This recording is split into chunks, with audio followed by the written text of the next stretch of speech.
Okay, yes, ठीक है, maximum है उसमें। तो उसकी भी डिफरेंट क्राइटेरिया है, कोई ना कोई रीजन तो देनी पड़ेगी कि मैं क्यों जाना चाहता हूँ, कि मैं उसी को ही क्यों लाइक करता हूँ।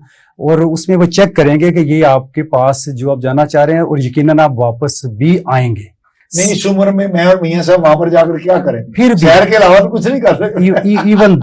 इवन देन वो आपको उनको ये सॉलिड प्रूफ देंगे कि हम वापस आएंगे, कि हमारी यहाँ ये टाइज हैं, ये हमारी फैमिली है, हम वापस आएंगे, तो चांसेस तब भी बनेंगे। अच्छा, अगर आप कहते हैं सिंपल ही चलते हैं तो उसमें फिर चांसेस कम है। यानी एक ही हमारे पास गेट है और वो है विजिटर के तौर पर। हाँ, विजिटर के तौर, जॉब शॉप नहीं। जॉब इस एज में तो जाहिर है फिर मुश्किल है, लेकिन एज ए विजिटर ही जा सकते हैं, विजिट ही कर सकते हैं। वो भी अपना इतनी इनकम शो करें कि मेरे पास इतने पैसे हैं और मैं जाके वहां स्पेंड करूंगा, सिस्टम में लगाऊंगा, तो फिर ही बात आ जी। अच्छा, तो पहले हमारी जो डिस्कशन चल रही है कि वहाँ के लोगों को कैसे हम बताएंगे कि अपॉर्चुनिटीज हैं, तो वो कौन सा यंग जनरेशन को। हाँ जी, उसमें फर्ज करें कि मिनिमम अगर उन्होंने ग्रेड 12 किया है यहाँ पर FA-FSC किया है और उसके बाद उनका जो आइलेट्स का एग्जाम है उसका जो सर्टन स्कोर है वो किया है, तो उनके चांसेस हैं। अब चांसेस जो है ना, कनाडा में डिफरेंट प्रोविंसेस हैं, जितने तो वेल एस्टेब्लिश्ड हैं उसमें उतने चांसेस कम है कि उनकी कोशिश है कि बाकी सूबों में भी लोग जाएं। तो अगर आप कहीं दूर अप्लाई करेंगे, वहाँ जो क्राइटेरिया होगा ना वीजे का, वो कंपैरेटिवली इजी होगा, तो आपके चांसेस ज्यादा हैं। एक तो ये है। सेकेंडली, आप अगर हाईली क्वालिफाइड हैं, जैसे आप मास्टर डिग्री हैं, आप एजुकेशन प्लस आपके पास जॉब भी है, इवन देन जो अकॉर्डिंग टू एटमॉस्फेयर आप चाह रहे हैं कि नहीं मूव किया जाए, तो उसके फिर आप एज ए स्किल्ड वर्कर जाएंगे। स्किल्ड वर्कर की ये है कि आपका एजुकेशन, आपकी एज और उसके बाद आपका एक्सपीरियंस, उसके पॉइंट्स हैं। उन पॉइंट्स को बकायदा आप खुद भी कैलकुलेट कर सकते हैं, सिस्टम मौजूद है, इनकी जो वेबसाइट है कैनेडियन की, तो उसमें आप अगर उस रिक्वायरमेंट को फुलफिल करते हैं, आप उसको अप्लाई करें, तो आपके इंटरव्यू करेंगे या जो भी उनका क्राइटेरिया है, अगर आप उसको मीट करते हैं तो एज ए स्किल्ड वर्कर वो आपको ले लेंगे, जैसे कि जो मैं भी एज ए स्किल्ड वर्कर ही वहाँ गया था। आप स्किल्ड वर्कर मीन टीचर के तौर पर? जी, मैंने यह है कि मैं यहाँ टीच करता हूँ, ये मेरा एक्सपीरियंस है, ये मेरी एजुकेशन है, तो उसकी बेस में मैंने अप्लाई किया था। उनके जो पॉइंट्स थे उन्होंने मेरा इंटरव्यू किया, काफ़ी लंबा इंटरव्यू किया कि आपकी ये क्वालिफिकेशन है तो आप हमारे लिए कैसे फ़ायदेमंद हो सकते। अच्छा मुजफ्फर साहब, मियाँ साहब और मैं जी, हम तजिया निगार हैं, राइट, हम टेलीविजन पर प्रोग्राम करते हैं, मियाँ साहब भी बहुत सारे उसमें जाते हैं, हम पढ़े लिखे भी हैं, नॉलेज भी है, तो हमारा कुछ स्कोप स्किल्ड वर्कर, ये स्किल नहीं है हमें कि हम इंटरव्यू करते हैं, गुफ्तगू करते हैं, एजुकेट करते हैं लोगों को टेलीविजन पर। बाकी सारे तो पॉइंट पॉजिटिव हो सकते हैं, लेकिन एक पॉइंट इसमें नेगेटिव भी है। क्या? वो एज है। देख ले नीरज भाई, हम इनकरेज नहीं कर रहे। अच्छा, हाँ, क्योंकि उसमें मोस्टली वो 30+ है, जो ही आप 40 को क्रॉस करते हैं ना, तो आपके चांसेस जो है ना उतने फिर कम नहीं। लेकिन देखें, कोई बीमारी नहीं है, मियाँ साहब का भी चेहरा लाल है, मेरा भी गोरा चिट्टा है, तो हम ठीक ठाक नहीं है। तो जनाब बिल्कुल आप ट्राई करें। जी, कोशिश करें। स्किल्ड वर्कर, जी हाँ, जब आप एज ए स्किल्ड वर्कर जाते हैं तो उसमें ऑफ कोर्स आपके पास एजुकेशन भी होती है, एक्सपीरियंस भी होता है, लेकिन जब आप वहां जाते हैं ना, तो मैं आपको अपनी एग्जांपल देता हूँ। मैंने ये सारा सेटअप कर लिया, स्कूल भी बना लिया, उन्हें मैंने बताया जी ये सारा मेरे पास है, तो मैं यहाँ का सर्टिफाइड या क्या हो सकता है।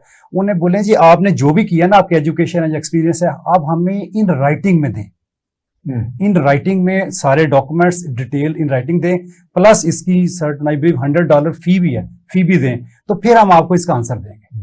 उसका जवाब उन्होंने मुझे ये दिया कि mister Baig, you have everything but you don't have in class Canadian experience. तो फिर यहाँ से मैंने बीएड किया हुआ था, उसके बाद फिर उन्होंने मुझे कुछ कोर्सेज बताए कि ये यॉर्क यूनिवर्सिटी है, उसके बाद यूनिवर्सिटी ऑफ टोरंटो है, वहां से मैंने कोर्सेज किए, उसकी बेस पे मुझे फिर ना अंटारियो सर्टिफाइड टीचर का सर्टिफिकेट। अच्छा मियां साहब, आपने अभी बताया कि जो डेवलप्ड एरियाज हैं वहां पर वीजा सख्त है जी, और जो लेस डेवलप्ड हैं वहां पर कम है। तो आप एक्सप्लेन थोड़ा सा बताइए हमारे नाज़रीन को जी कि कौन से वहां पर एरियाज डेवलप्ड है जहां पर जाने के ख्वाहिशमंदों को ज्यादा सख्ती से स्क्रूटनाइज किया जा सकता है, और कौन से ऐसे एरियाज हैं जहां पर आसानी से जाया जा सकता है। देखिए जी, सबसे ज्यादा जो पॉपुलेशन है ना वो तो है अंटारियो में, और स्पेशली टोरंटो में है। अंटारियो में चांसेस कम है। ओके। एक है मैनीटोबा, पिछले 4-5 सालों से, बल्कि उससे भी ज्यादा बहुत सारे लोग यहाँ जाते थे। इस वक्त न्यू ब्राउन्सविक में वहाँ चांसेस और भी ज्यादा हैं। तो इसी तरह जो भी फार हैं जिनमें पॉपुलेशन कम है, उसके मुताबिक उनके चांसेस ज्यादा हैं। तो ऐसा कोई रिस्ट्रिक्शन नहीं है, वो डिपेंड करता है अकॉर्डिंग टू सिचुएशन, आप किस प्रोग्राम में जा रहे हैं और वहाँ उसकी क्या रिक्वायरमेंट है। तो ये सारी मालूमात जो आप दे रहे हैं हमारे नाज़रीन को, ये हम वेबसाइट से भी ले सकते हैं? ऑफ कोर्स, अगर किसी को कोई भी क्वेश्चन है तो हमारे स्कूल की वेबसाइट है, अगर मुनासिब आप बताते हैं, आप हमें ईमेल करें, हम यकीनन उसका आंसर देते हैं। थोड़ा सा बोल देंगे आप? तो हम www.can-eim-highschool.com, जरा रिपीट कर दीजिए। हाँ जी नाज़रीन, www.can-eim-highschool can-eim-highschool.com, ये हमारी वेबसाइट है। नाज़रीन, ये आपने गुफ्तगू सुन रहे हैं मियां साहब, ये तो बड़ी अच्छी अपॉर्चुनिटीज बता रहे हैं हमारे लोगों के लिए। इसमें एक चीज मैं बहुत इंपॉर्टेंट ऐड करना चाहता हूँ, ये आफ्टर जो कोविड के बाद ना बहुत सारी चीजें चेंज हो गई हैं। जैसे जो हमारा डिप्लोमा ना, अंटारियो सेकेंडरी स्कूल डिप्लोमा की बात हो रही है कि जो ये करेगा तो वही वहां का ग्रेजुएट है, पढ़ा है। अब ये चीज जो है ना ऑनलाइन है। सपोज एक पाकिस्तानी जो पाकिस्तान में है, वो कहता है जी मैं अंटारियो सेकेंडरी स्कूल डिप्लोमा लेना चाहता हूँ, तो वो यहाँ बैठ के भी ले सकता है, क्योंकि सब चीज ऑनलाइन है। ओके। और ये सारी फैसिलिटीज पैदा हुई हैं कोविड के बाद, कोविड की वजह से, ताकि ठीक। और इसके थोड़ा सा और भी है कि ये जो अंटारियो सेकेंडरी स्कूल डिप्लोमा की रिक्वायरमेंट क्या है, इसकी रिक्वायरमेंट है कि आपको 30 क्रेडिट्स लेने होते हैं। अब क्रेडिट एक आगे पे, एक क्रेडिट के लिए आपको 110 आवर्स पढ़ना होता है। तो 30 क्रेडिट्स में से 18 कंपल्सरी होते हैं, 12 जो है इलेक्टिव होते हैं। और इसके साथ वहां का एक एग्जाम होता है जो कि पूरे अंटारियो का हर स्टूडेंट को एग्जाम देना होता है, जो बताता है कि उसका इंग्लिश का लेवल क्या है। उसको बोलते हैं Ontario secondary school literacy test. Ontario secondary school literacy test, ये सेकंड रिक्वायरमेंट है। और थर्ड रिक्वायरमेंट ये है कि हर स्टूडेंट को 40 आवर्स वॉलंटियर काम करना पड़ता है। तो वॉलंटियर वर्क की भी बहुत अहमियत है। जो तो वो हम जब ऑनलाइन ये डिप्लोमा करेंगे इधर, हाँ जी, तो फिर हमें इधर वॉलंटियर इधर करेंगे, हमें कोई सॉलिड उसकी एविडेंस देनी पड़ेगी कि हमने ये काम किया। ये हमने काम किया। मियां साहब, मुजफ्फर बेग साहब ने बड़ी खूबसूरत बातें बताई हैं, लेकिन मैं ये समझता हूं कि पाकिस्तान भी लैंड ऑफ अपॉर्चुनिटीज है। यानी सिस्टम के कमजोरियों कोताहियों के बावजूद पाकिस्तान में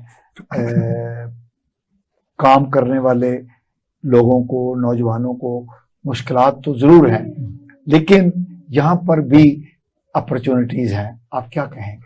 बिल्कुल, मैं एग्री करता हूँ जी, यहाँ भी अपॉर्चुनिटी है। और ओनली एंड ओनली जो फर्क है ना पाशा साहब, यहाँ लैक ऑफ गुड गवर्नेंस है। एक्चुअली हम देखते हैं कि अच्छे पढ़े लिखे, अच्छे मार्क्स वाले, अच्छे टैलेंटेड बच्चे जो है ना इग्नोर हो जाते हैं, और पर्ची वाले बच्चे जो है ना उनको रख लिया जाता है। Right man for right job, जब आप मेरिट डिटरमिन नहीं करेंगे किसी भी शोबे में, तो जाहिर है अच्छी क्वालिटी के लोग ऊपर नहीं आएंगे। हालांकि उस मुल्क का और हमारे मुल्क का जमीन आसमान का फर्क है। हम तो जन्नत में रहते हैं दुनिया में। हमारा मुल्क जो हमारा इकोसिस्टम है, हमारा जो जियोग्राफिकल है, जो हमारी क्लाइमेट है, हर 100 मील के बाद बदल जाती है। यहाँ गर्मी है, स्कर्दू में जाएं वहां बर्फ, ठीक है, वहां मटर पैदा हो रहा है, यहाँ टमाटर पैदा हो रहा है, ठीक है।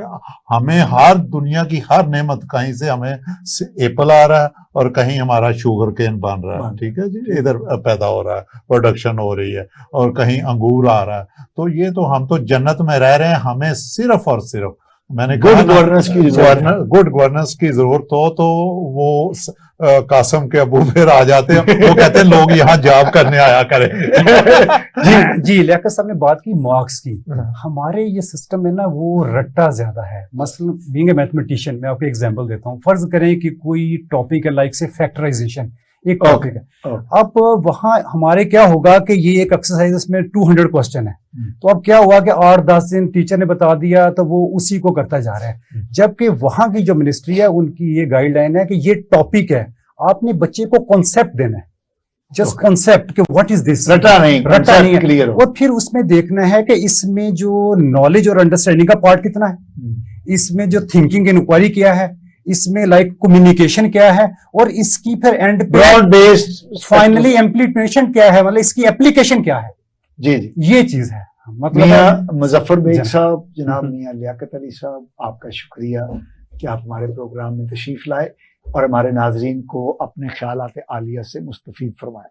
नाजरीन, अगले प्रोग्राम तक के लिए अपने मेज़बान मुस्तफ़ा कमाल पाशा को इजाज़त दीजिए। अल्लाह ने के बाद।